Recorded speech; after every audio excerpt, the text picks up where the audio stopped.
few years of my life since my son died has been rocky. Just minutes after Christmas in 2022, gunfire broke out outside an Airbnb in the lower Ninth Ward. 6 teenagers shot, 2 killed, 19-year-old Courtney Hughes and 19-year-old Kyron Peters. He left out my house December the 25th, Christmas Day, 9:20, and got killed at 12:38. Kyron was a talented athlete who was set to graduate from Booker T. Washington High School the spring after he was killed.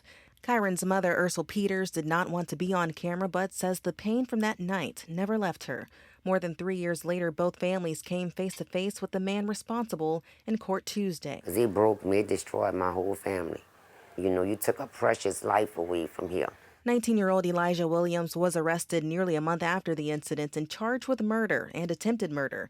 Earlier this month, he pleaded guilty to 2 counts of manslaughter, 4 counts of attempted second-degree murder, and 1 count of obstruction of justice. Avoiding a life prison, and Tuesday, a judge sentenced him to 30 years for each charge, with credit for time served. It is unclear from court documents if they are to be served concurrently. Legal analyst Dan Cialino says deals like this often come down to avoiding a trial and can happen regardless of how many people were killed. The mandatory penalty for murder is life. It does give the bargaining room for both parties to resolve the matter. Just accepted it for what it was, like God, you know, this is what God wanted me to do.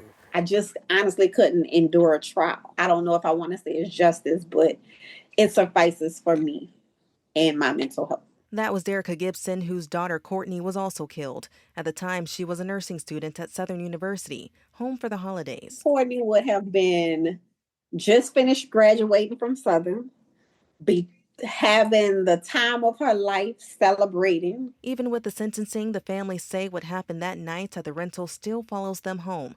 Gibson says another one of her daughters was there, the one who called to tell her what happened. Anytime one of my kids call, I just think it's going to be something else traumatic. I don't know what normal is anymore.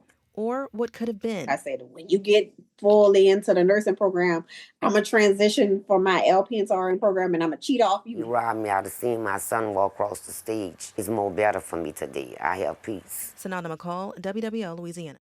Well, Courtney's mother says she's working to carry her daughter's legacy forward. She's now in the early stages of launching a nonprofit in Courtney's name to help graduating seniors pursue careers in nursing, and the same future Courtney was working toward.